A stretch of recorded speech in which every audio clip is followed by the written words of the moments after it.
ये क्या तरीका है किसी के कमरे में आने का? अच्छा, तो एक काम करें, शोर मचा दें कि राबिया मुझसे मेरे कमरे में आके बदतमीजी कर रही थी, या नहीं, कहीं कि छुपकर कुछ चोरी कर रही थी।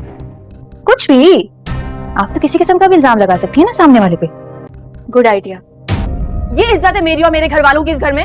हमसा, मैंने जानबूझ के नहीं किया, मैं वाकई भूल गई थी। आप झूठ बोल रही हैं। आप ऐसे क्या? क्या मिला रही थी आप दूध में? जुगनू इतना कॉन्फिडेंटली अपने ससुरालियों को धोखा देती चली जा रही है, अपने शोहर को धोखा दे रही है, उसको मिला मिला के दवाइयां ऐसी खिला रही है कि उसकी बीमारी बहुत ज्यादा स्वेयर हो जाए, उसको जो एस्थमा की बीमारी है वो काबू में ना आए। क्योंकि वो तो अपने शोहर को पसंद नहीं करती, जान छुड़वाना चाहती है, लेकिन दूसरी तरफ जो है ना वो ऐसी एक्टिंग करती है कि जैसे उससे अच्छा कोई है ही नहीं। अच्छा, जुगनू की एक्टिंग देख कर ना एक दफ़ा तो इसकी नंद खामोश होगी, उसने अपने आप को कमरे में बंद कर लिया, लेकिन उसने देखा कि ये कमरे में बंद रखने के बावजूद मैंने अपने आप को मिनिमल कर लिया, उसके बावजूद भी मेरी जान नहीं छोड़नी, किसी न किसी मामले में ये मुझे ले ही आती है सामने, मुझे टारगेट बना ही देती है, बुरा बना देती है अपनी फैमिली के सामने। लेकिन अब उसने सोच लिया है कि अब वो इसकी चालाकियों का मुकाबला करेगी और इसको बेनकाब करेगी अपनी फैमिली के सामने। और इस फैसले के बाद सबसे पहले उसने पकड़ा उसको दूध में दवाइयां मिलाते हुए, जो कि वो उसके भाई को पिला रही थी उसकी तबीयत को खराब करने के लिए।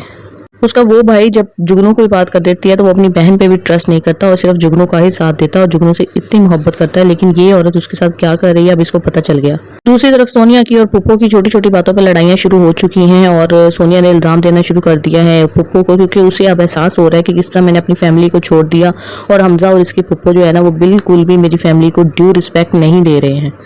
जब ये अपने घर में थी तो इसको हमजा की मोहब्बत चाहिए थी, और जब ये हमजा के घर में है तो इसको अपने घर वालों की रिस्पेक्ट और मोहब्बत चाहिए। तो ये चीज़ बढ़ जाएगी। हमजा कभी भी बर्दाश्त नहीं करेगा कि उसकी फूफो जिसने माँ बनकर उसको पाला, सारी ज़िंदगी सारी दुआएं वो करती है उसके लिए, जिसकी वजह से वो आज इस मकाम पर खड़ा है, उसको कोई बुरा भला कहे। तो इस वजह से सोनिया के और हमजा के बीच में एक दरार आ जाएगी और इनके जो ताल्लुकात हैं आपस के वो ख़राब हो जाएंगे। दूसरी तरफ सोनिया की बहन की शादी एक अमीर कबीर और ऐसे इंसान के साथ हो जाएगी जो कि उसको शदीद मोहब्बत करता है, कॉलेज यूनिवर्सिटी के दौर से उसको पसंद करता हुआ चला आ रहा है। सोनिया जब इस रिश्ते को देखेगी तो वो एहसास करेगी कि मैंने क्या किया, वो इंफीरियोरिटी कॉम्प्लेक्स का शिकार हो जाएगी कि मेरी बहन को तो बहुत ज्यादा मोहब्बत करने वाला अमीर इंसान मिल गया, इस पे मेरी माँ भी खुश है, मेरा बाप भी खुश है और तमाम फैमिली उसको एक्सेप्ट कर रही है, मैंने क्या गलती की है।